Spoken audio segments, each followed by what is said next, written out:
The United States is not prepared to fight a major conflict today. That was the chilling conclusion the Commission on the National Defense Strategy came to in a recent report. Led by former Democratic Congresswoman Jane Harman, with George W. Bush's old Undersecretary of Defense Eric Edelman in the deputy role, the bipartisan commission had been tasked by Congress with assessing the National Defense Strategy published by the Biden administration in 2022. According to their brief, the Commission's task was to analyze the assumptions, objectives, defense investments, force posture and structure, operational concepts, and military risks inherent in the document. What they found makes for terrifying reading. Released on July the 29th, the report lays out all of the ways America is unready for a serious war, from civilian unpreparedness to gaping holes in the defense industrial base. It even questions whether the US will be able to maintain its status as the world's sole superpower for much longer. But it's the stark language used which really brings the risks home. To quote the Commission, "The United States last fought a global conflict during World War II, which ended nearly 80 years ago. The nation was last prepared for such a fight during the Cold War, which ended 35 years ago. It's not prepared today."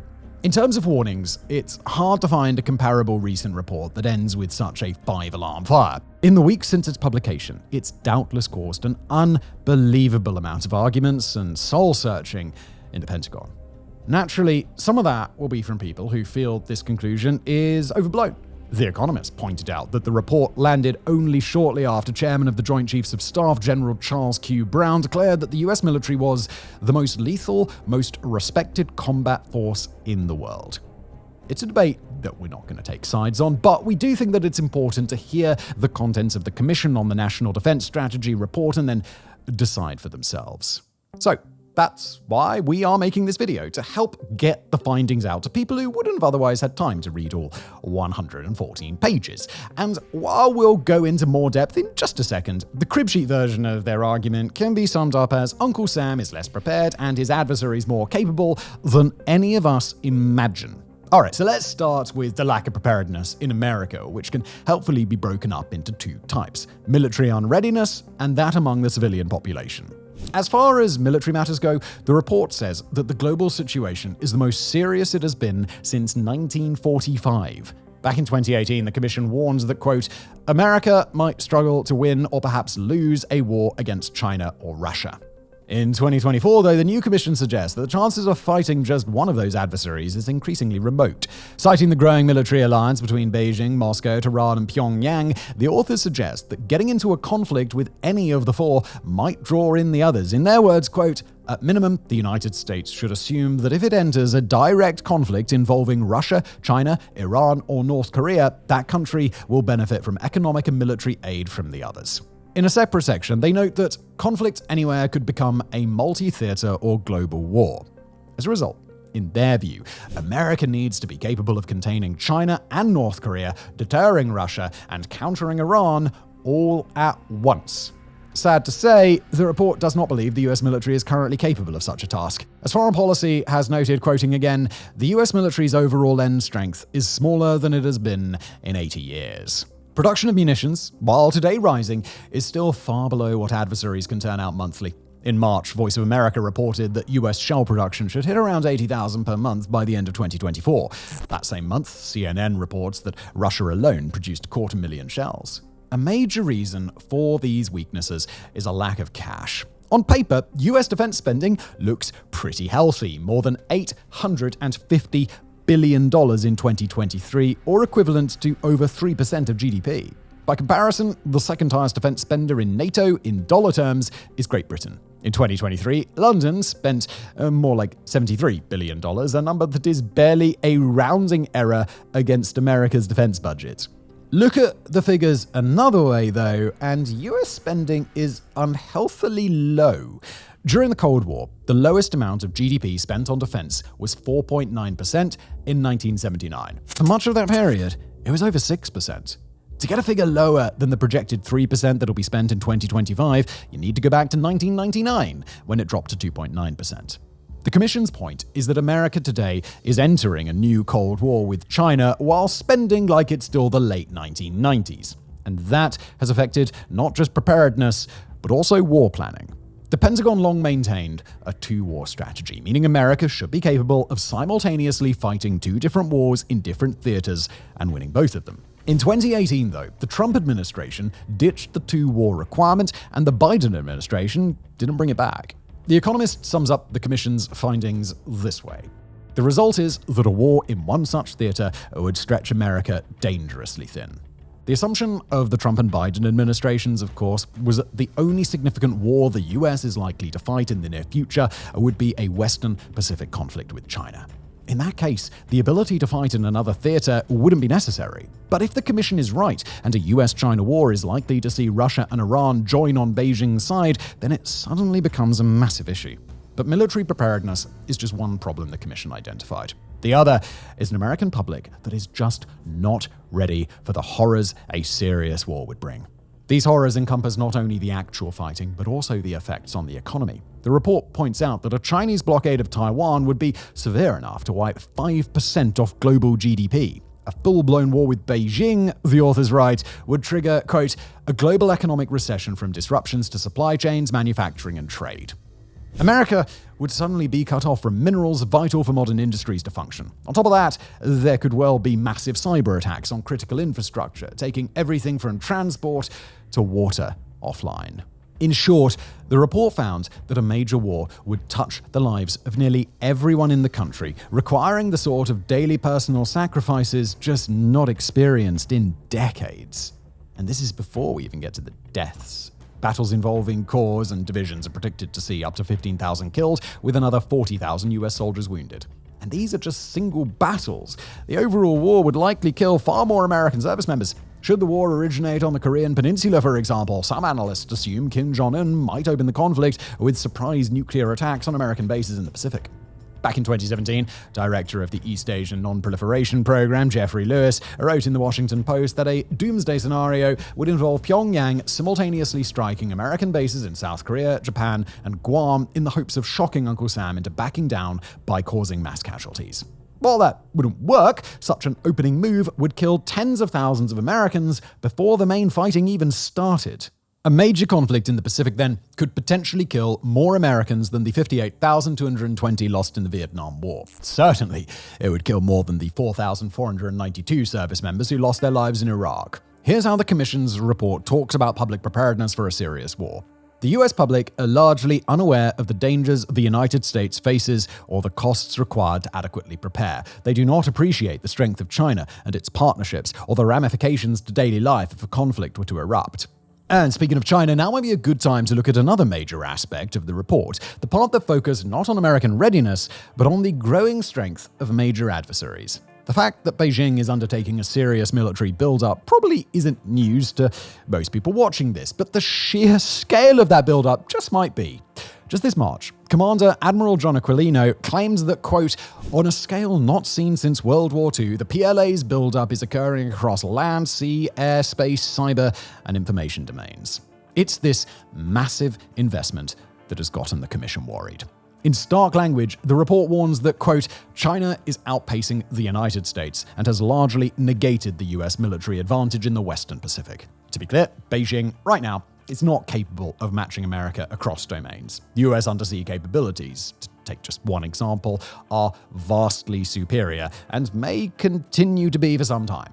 Yet there are certain domains where this is no longer true. The report highlights cyber and space as areas where the People's Liberation Army is fast catching up with Uncle Sam, and others where it could catch up in the near future. Quoting again, if these trends continue, the PLA will be a peer, if not superior, military competitor of the United States across domains, a situation the United States has not faced since the height of the Cold War.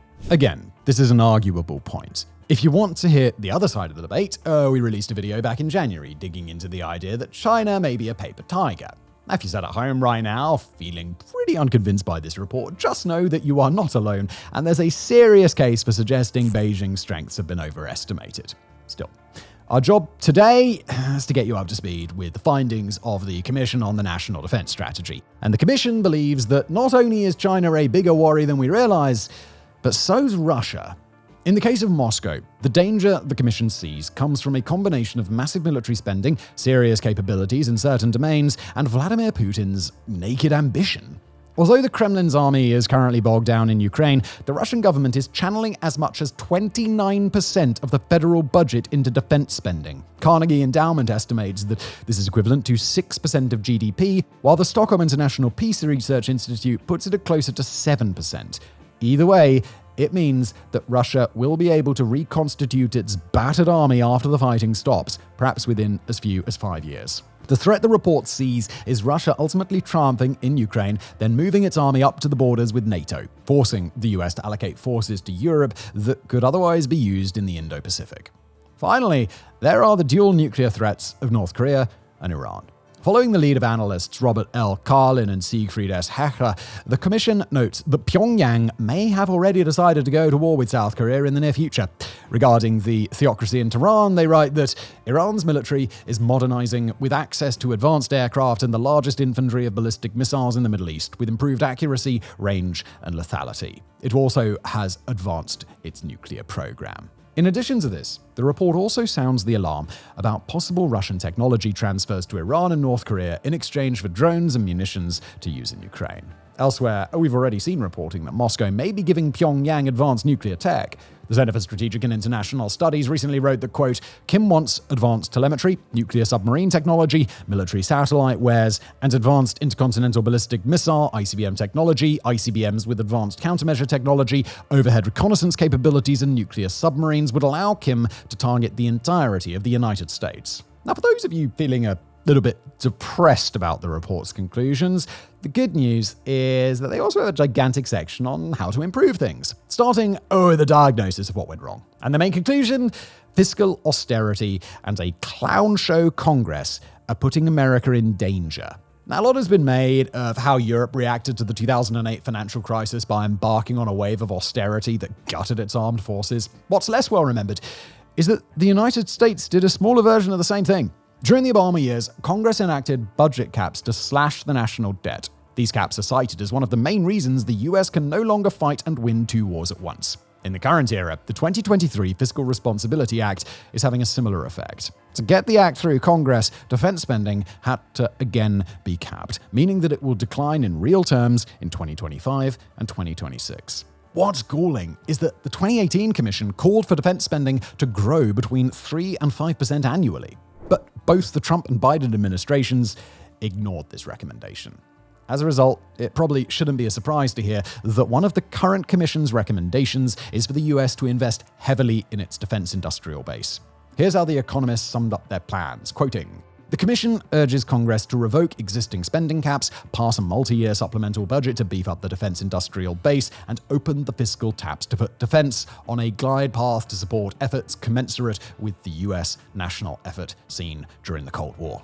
The quote ends. The report envisages this happening not just by throwing money at Lockheed Martin and RTX, but also taking bold gambles on new companies, including those focused on specialities like cyber. It also wants the US to boost manufacturing capacity, which you can imagine playing well with voters in states that are likely to benefit from the investment.